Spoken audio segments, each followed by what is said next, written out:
So this is Engineering Economy 1, Part 2, Sample 10.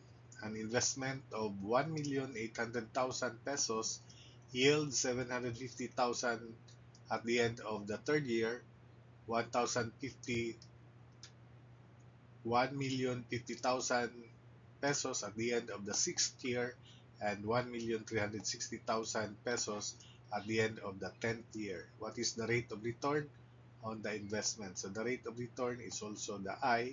This is per year, per annum. And for the solution, let's have the cash flow diagram and put this in place. So we have 0 time in years. The last is 10th year. So for at the end of the third year, we have to pay uh, going down, going up. Third year, then sixth year, and 10th year. So at the present, the investment is 1.8 million. Then at the end of 3 years, you will earn, it will yield 0.75 million. Sixth year, 1.05 million, and at the 10th year, 1.36 million. And it all depends. So if projected at present, this 1.8 million should be the present sum of present values of this future worth. And this is vice versa. You can also project 1.8 million at the 10th year and equate it to 1.36 million, which is already occurring at the 10th year. Project 1.05 million by multiplying it by 1 plus I to the 4. The gap is 4. And project 0.75 million to the 10th year by multiplying this by 1 plus I to the 7. So for the first solution, let's just project all these future words to present by dividing 1 plus I to the n. F over 1 plus I to the n, that's the present word formula. Therefore, 1.8 million is 0.75 million over 1 plus I raised to 3, because that occurs at the end of the third year. So it is now present. This is the present worth of 75 million plus present worth of 1.05 million, which is 1.05 divided by 1 plus I to the 6. And the last, this is 1.36 million. Project it to the present. We divide that by, to be present, 1.1 plus I raised to 10. And this problem, this equation can be solved using your high-tech calculator. Or if there are choices, you just substitute the value of I. But you just use your high-tech calculator and it will give us I equals ROR, rate of return on investment, of 8.805%. Likewise, if we solve it in another way, instead 1.8 million is projected at the 10th year, or 6 year, 3 years. So I'll just have one at the 10th year here. So we have for the other solution later. So for effective rates, so this is defined as the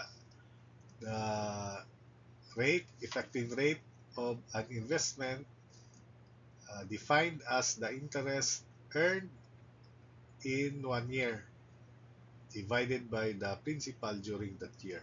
So that's the definition of effective rate, principal or capital during that year. So therefore, from F equals P 1 plus I to the n is 1, or m times 1, because the period is 1 year, and I is nr over m. So raised to my, uh, then effective rate is interest, which is F minus P divided by P. So this is the interest after 1 year, future worth after 1 year because y is 1 minus p. Factoring out p, interest, effective rate, therefore this is the interest p, quantity 1 plus nr over n raised to n minus p divided by p. So we can cancel p. The formula for effective rate therefore is 1 plus nominal rate over n raised to n minus 1. So that's the formula, and I hope you can remember or derive that by your own. So we'll use that on the next problem.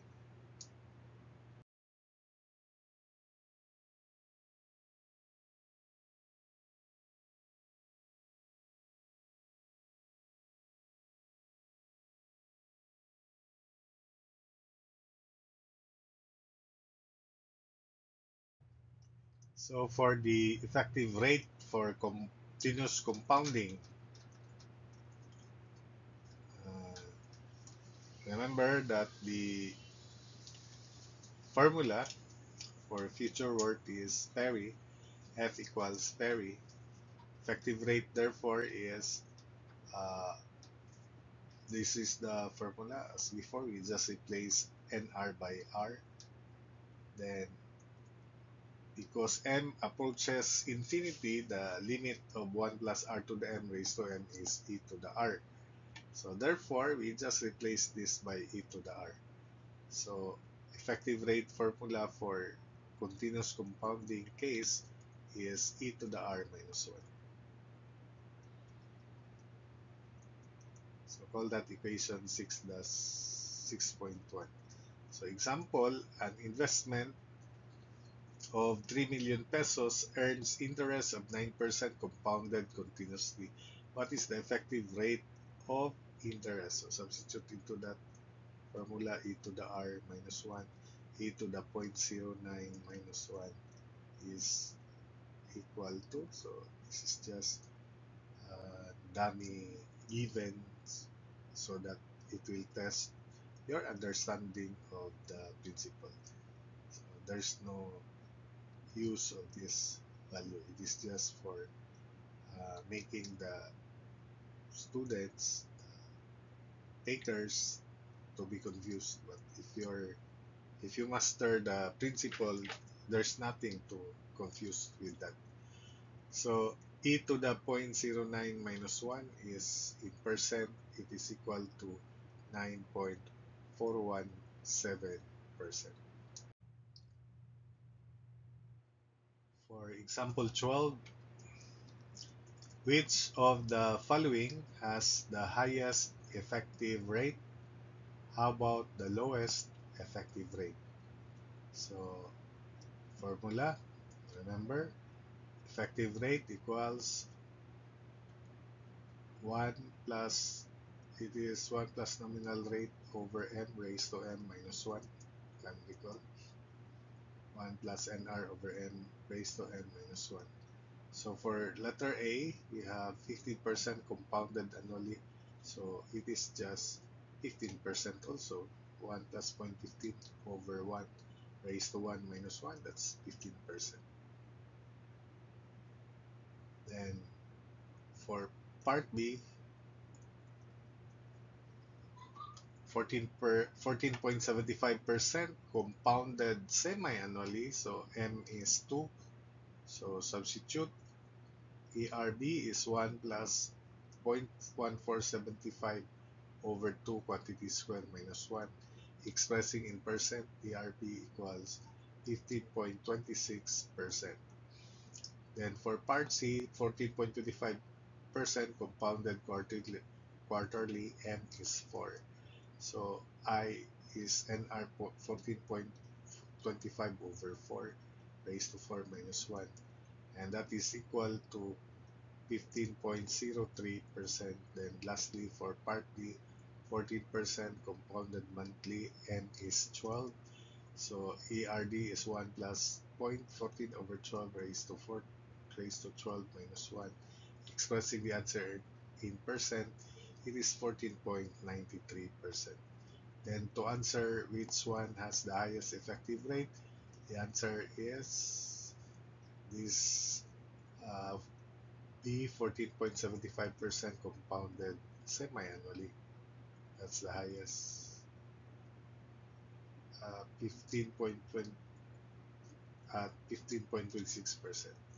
Then for the lowest, it is this 14% compounded monthly. So that's it for this problem.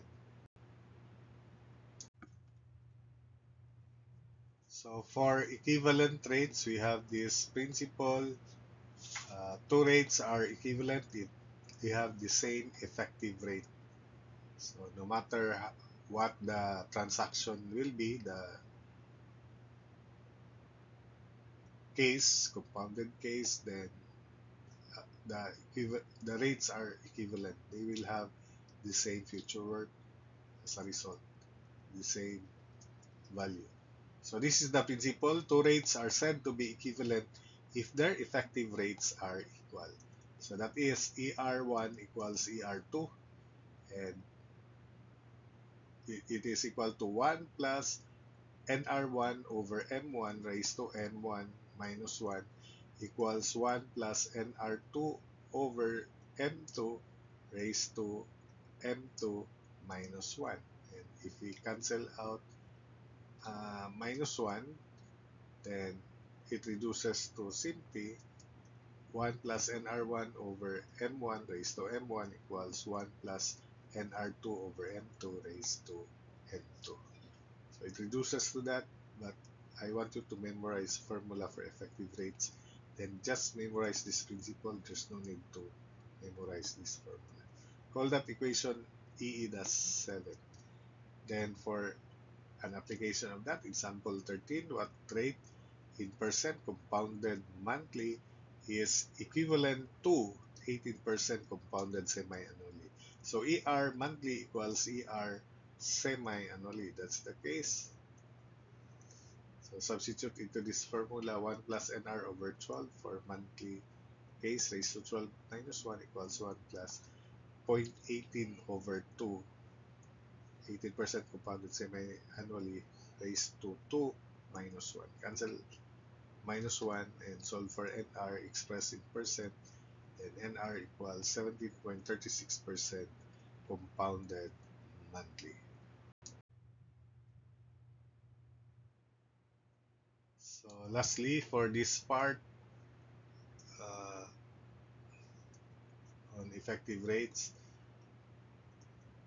money is worth 9% compounded by monthly. How much does it worth in percent if compounded semi-annually? So ER bi-monthly equals ER semi-annually. That's the beginning solution.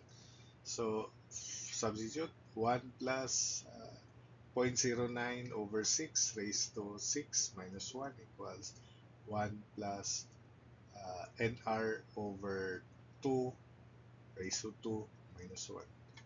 And we're looking for NR. So 1 plus 0.09 over 6 raised to 6 minus 1 equals 1 plus NR over 2 raised to 2 minus 1. Cancel out 1. Solve for NR. NR is equal to 9.136% compounded semi-annually. You can use your calculator if you want.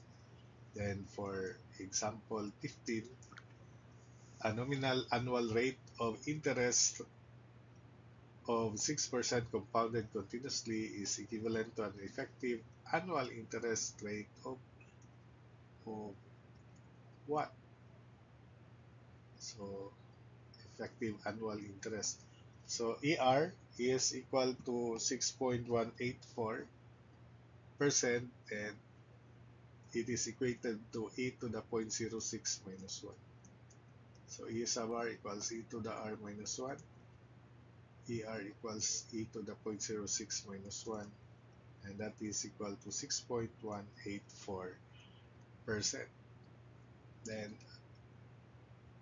next problem, a debt of 200,000 pesos is to be paid in full 10 years from now. Money is worth 6% compounded semi-annually. Determine the amount the debtor must pay in full if he is obliged to pay interest compounded quarterly. Since by principle the rates are equivalent, then the amount to be paid at the end of 10 years, no matter how the uh, transaction will be, if it is compounded semi-annually or compounded bi-monthly, the same future amount should be paid by principal.